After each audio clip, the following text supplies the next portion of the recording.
aos nossos irmãos desencarnados, pois aqui é uma casa espírita que recebe os espíritos desencarnados com o mesmo carinho, seja eles espíritos igual a nós, cheios de necessidade, quantos evoluídos que aqui vêm nos ajudar, nos socorrer.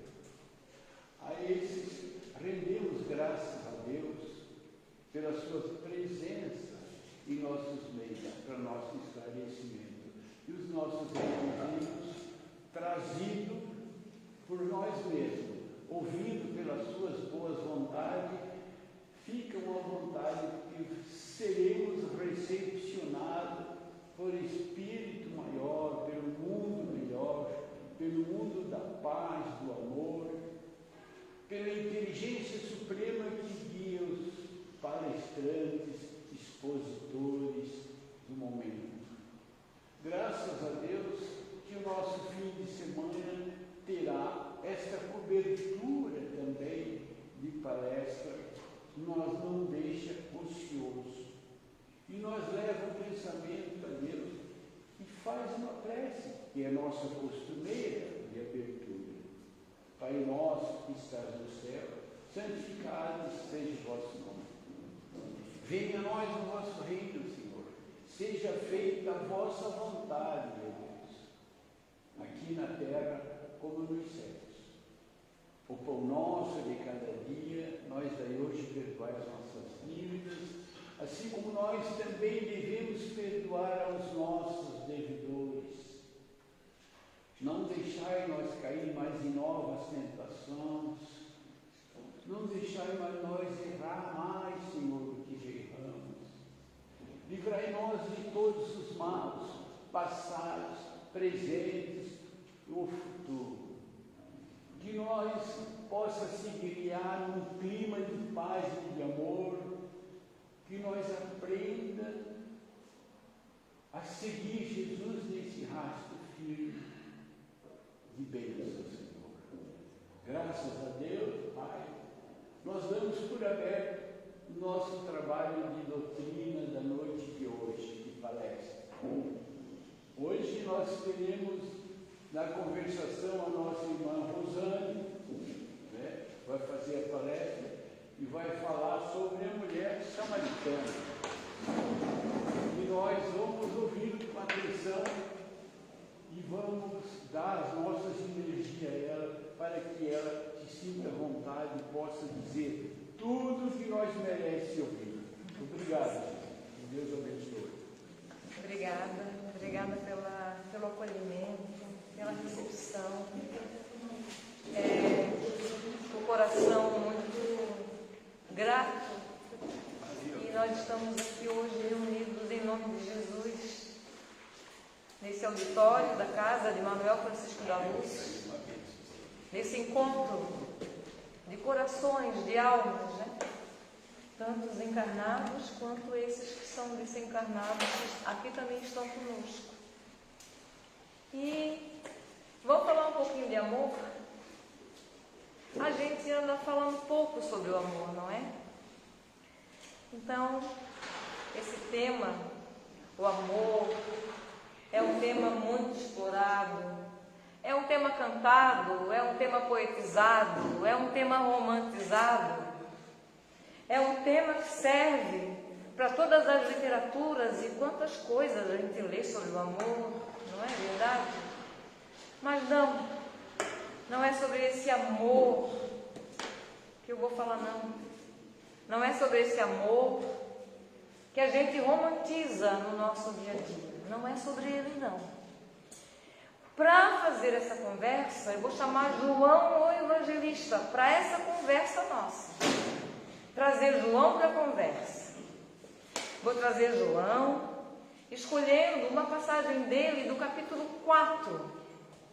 É uma passagem que ele conta uma história singular.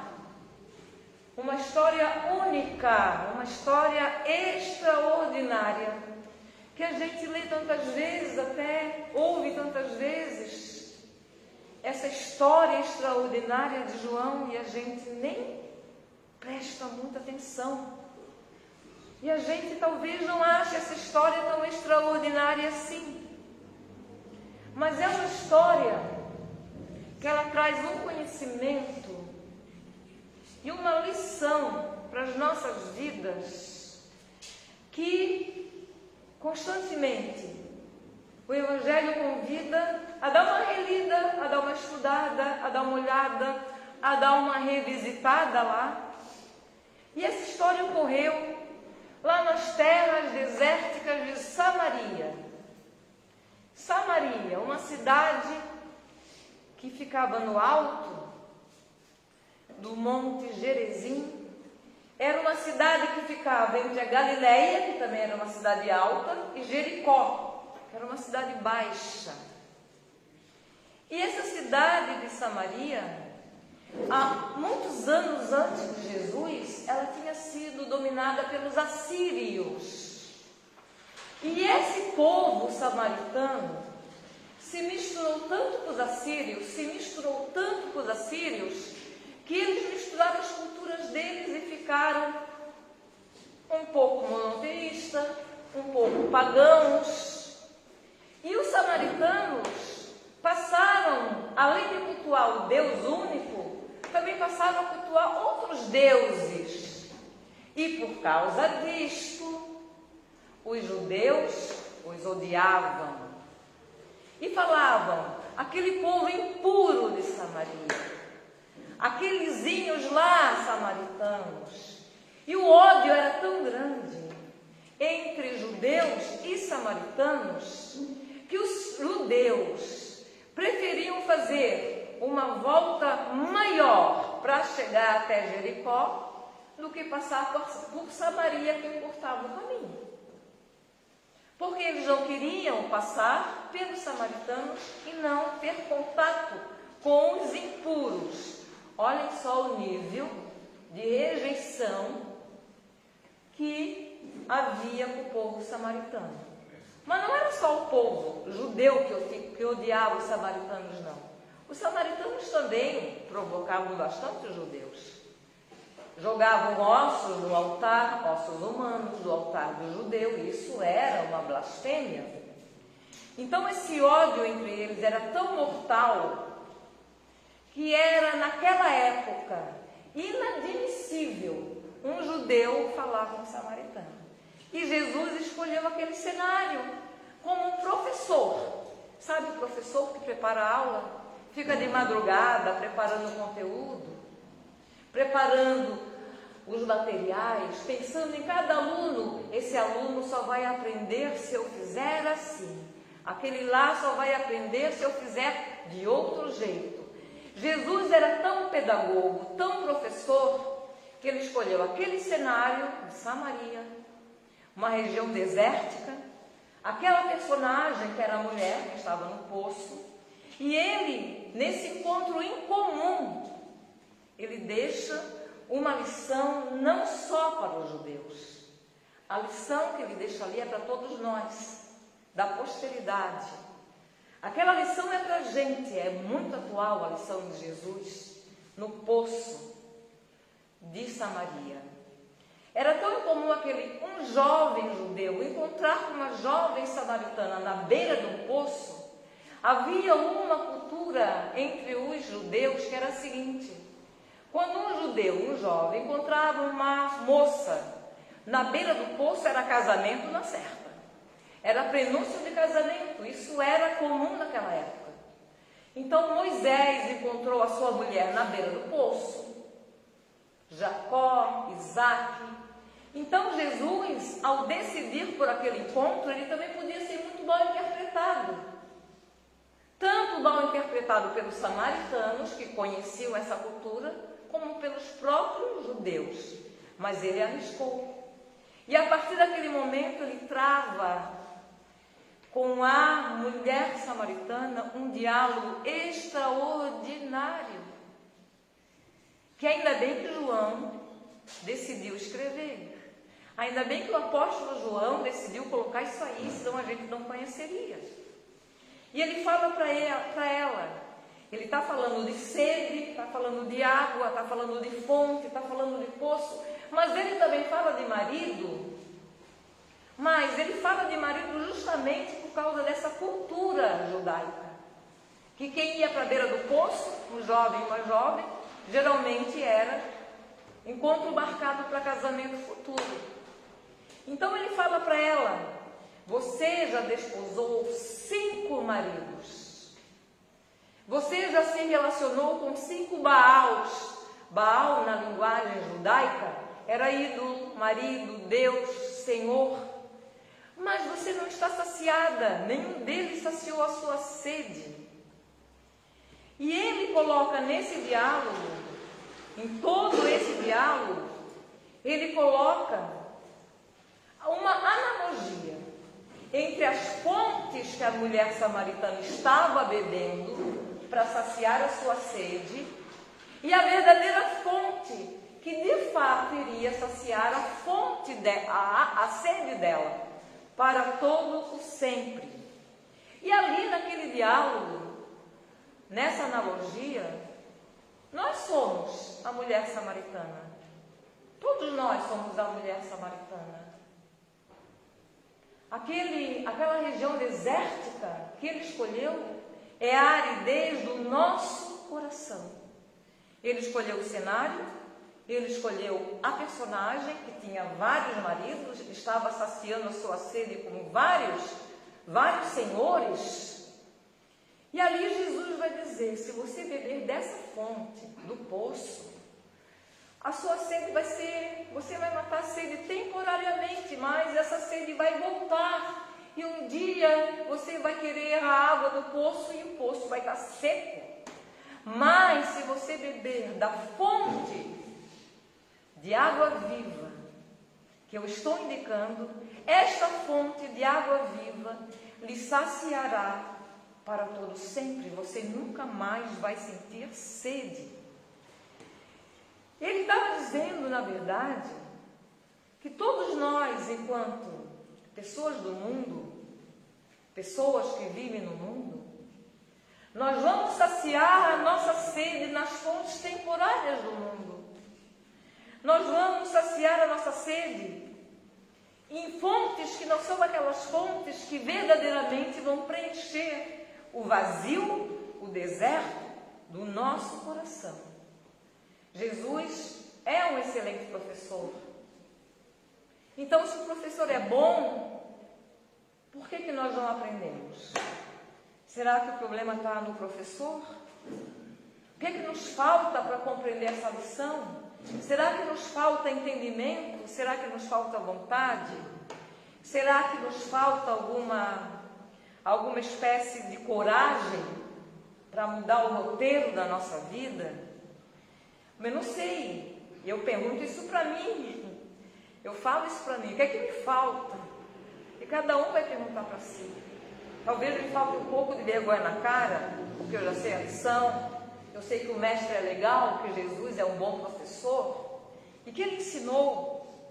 Mas a gente continua se alimentando nas fontes temporárias da vida. E aí o nosso deserto interior aumenta. O território do nosso deserto interior, ele só cresce. O deserto da nossa aflição, nossos medos, o deserto da nossa desesperança, das nossas dúvidas. E a nossa sede, ela só aumenta dia a dia, com uma fonte aqui dentro, no lado, com uma fonte pronta a saciar essa sede. Mas nós não vimos, nós não olhamos, nós continuamos preferindo a fonte temporária do mundo para saciar as nossas sedes.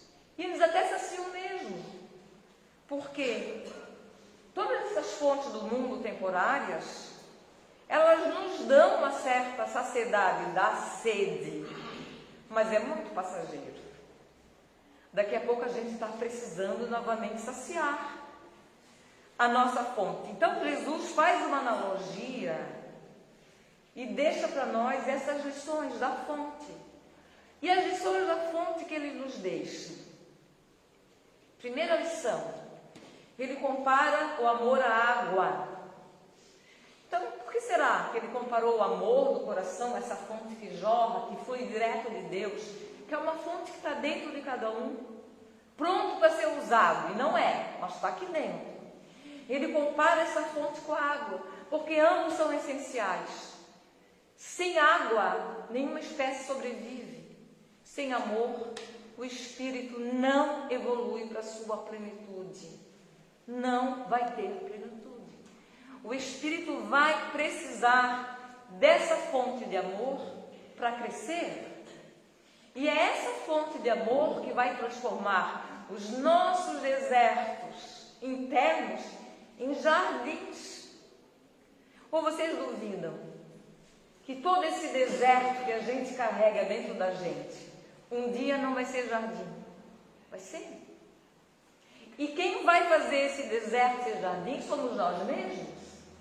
A partir do momento que a gente começar a usar essa água dessa fonte viva que Jesus indicou, que está dentro de cada um de nós. Mas nós sabemos que o mundo arrasta a gente para um monte de distrações. Com certeza arrasta. E Jesus também está consciente que essa aridez que há no mundo nos influencia. Mas cada aridez que a gente passa na nossa vida, ela não vem à toa. Assim como o encontro de Jesus da fonte com a mulher samaritana não foi à toa, não foi por acaso. Às vezes nós passamos por uma aridez financeira. Estamos completamente num deserto da falta de recursos financeiros. Às vezes a aridez, ela é da saúde. A doença nos arrebata. Pode ser uma aridez afetiva. Estamos sozinhos, estamos abandonados, não somos compreendidos. Pode ser uma aridez provocada pelas perdas. As pessoas que nós mais amamos ou desencarnam, ou vão para bem longe da gente e nos deixam sozinhos. Então, essa aridez do mundo, que nós passamos no mundo, ela também não vem à toa. Ela vem justamente para fazer com que a gente busque a fonte interna de vida que nós temos aqui dentro. Porque qual é a lição da fonte? Quando aparece um obstáculo, a fonte desvia pelo lado. Ela não para, ela segue. Quando é um obstáculo muito grande, que ela não consegue passar pelo lado, o que é que ela faz? Ela cresce em volume e passa por cima. Mas ela não fica parada por causa do obstáculo. É essa a lição da fonte. Na aridez dos desertos, dos limites, das adversidades, das provações que nós passamos na vida. É fluir, é deixar esse amor que nós temos, o amor de Deus que alimenta a nossa fonte, fluir e seguir com coragem, com esperança. Porque a fonte quer fluir, a fonte quer andar. Tem a história de 3 sábios judeus. Eles estavam observando a natureza. E aí, eles começaram a se admirar com o Mar da Galileia e o Mar Morto. O Mar da Galileia e o Mar Morto, ambos, eles recebem a água da mesma fonte, do Rio Jordão. Eles não são mar, na verdade. Eles são lagos, mas são chamados de mar. E aí os sábios perguntavam assim: mas olha só, a fonte que alimenta o Mar da Galileia é o Rio Jordão. A fonte que alimenta o Mar Morto é o Rio Jordão, que fica no norte. Por que o mar da Galileia tem tanta fartura? Todo mundo vem e se abastece no mar, tem tanta vida, é um mar tão rico. E por que o Mar Morto nada produz? Se a fonte que eles recebem é a mesma? E um sábio falou, é porque o mar da Galileia recebe as águas do Jordão ao norte e desemboca ao sul. O mar da Galileia deixa a água ir alimentar o deserto, não retém a água em si. E o mar do Morto não, ele recebe as águas do Rio Jordão e não deixa a água ir para frente. Ele retém as águas. Então essa é a analogia. O amor de Deus está nessa fonte que cada um de nós carrega dentro da gente, do nosso espírito. Quanto mais Deus nos dá, mais nós devemos deixar fluir. Mais nós devemos doar, porque essa é a lição da fonte. Nós recebemos tanto de Deus. Nós recebemos tanto. Nós conversávamos isso hoje no nosso grupo de estudo no EAD. Nós recebemos tantas bênçãos diariamente. Pense numa bênção que a gente recebe a todo segundo, em abundância, mas a gente nunca se liga nisso. É só a gente fechar o nosso nariz e a nossa boca e não deixar o oxigênio entrar. O que vai acontecer com a gente? Olha a bênção do oxigênio em abundância que Deus providenciou na natureza para a gente. A bênção da reencarnação. A reencarnação é uma bênção.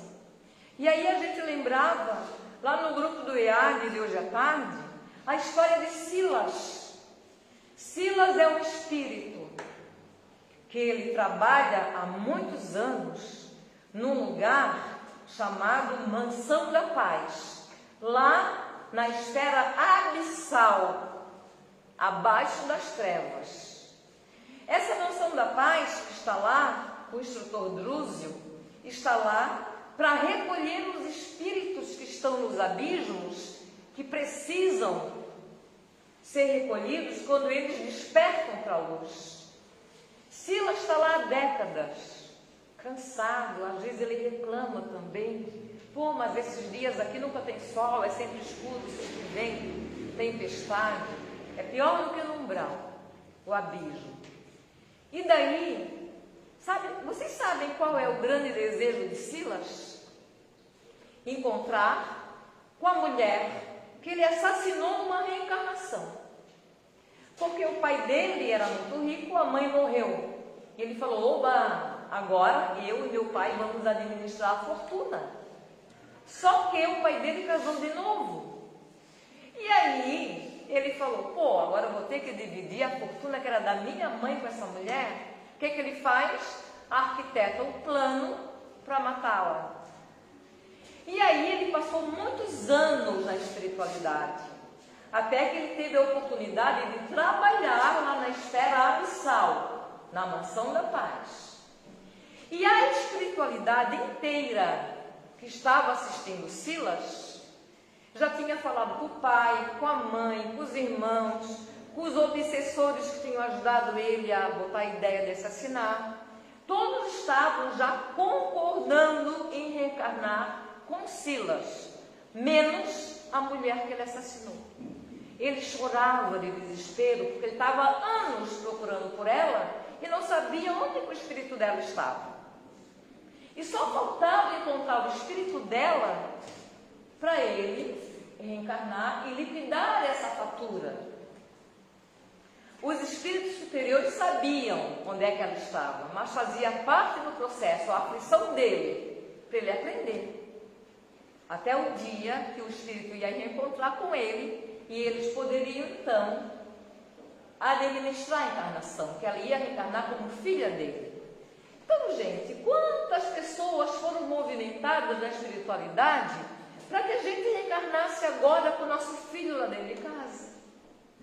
com aquele nosso companheiro, com aquela nossa companheira, aquele nosso pai. Quantas? Ou vocês acham que a nossa encarnação foi planejada num sorteio de bingo? Não. Todos os espíritos superiores fizeram acordos para que aquele filho difícil viesse na minha família através da minha barriga. Então, a encarnação é uma bênção. Por que a gente vai desperdiçar essa vida? Se a gente pode passar muito tempo na espiritualidade atrás de alguém que a gente nessa vida tem a chance de reencontrar no amor e a gente trata com indiferença ou até com desprezo. Então essa encarnação é uma bênção. Então quantas bênçãos que a gente recebe? E o que a gente está fazendo com essas bênçãos? Esse fluxo de amor que Deus está nos dando. A gente é mar da Galileia ou a gente é mar morto? O que a gente está fazendo com isso? Então, para a gente encerrar, porque o nosso tempo é curtinho, a lição da mulher samaritana é a lição da fonte. E a fonte nos traz mais lições, que o tempo agora não vai dar de falar. Uma delas é que nós podemos chegar na frente de uma fonte e atirar pedra nessa fonte. A fonte não vai revidar a pedra de volta. Ela não vai revidar. Ela vai continuar o seu curso de amor. Ela vai continuar o seu curso. Tem uma história de um monge. Ele queria muito, muito, muito ouvir o coral dos anjos. E ele rezava todos os dias: eu quero o coral dos anjos. Ele acordava, abria a janela, tinha aquela passarada barulhenta lá no quintal dele, gritando no quintal, aquela passarada. E ele, eu quero os anjos e Deus me manda pássaro. E ele ficava muito revoltado, né? Ele queria ouvir o coral dos anjos. E tantos anos passaram, um dia ele acordou com um coral de anjos no quarto dele. Mas eles estavam em silêncio, eles não estavam falando, eles estavam tudo quietinhos. Aí ele falou: oba, Jesus me atendeu, o coral de anjo está aqui. Os anjos fizeram silêncio. Nós não queremos barulho, nós descemos para ouvir os pássaros. E os pássaros andam o tempo todo no quintal dele.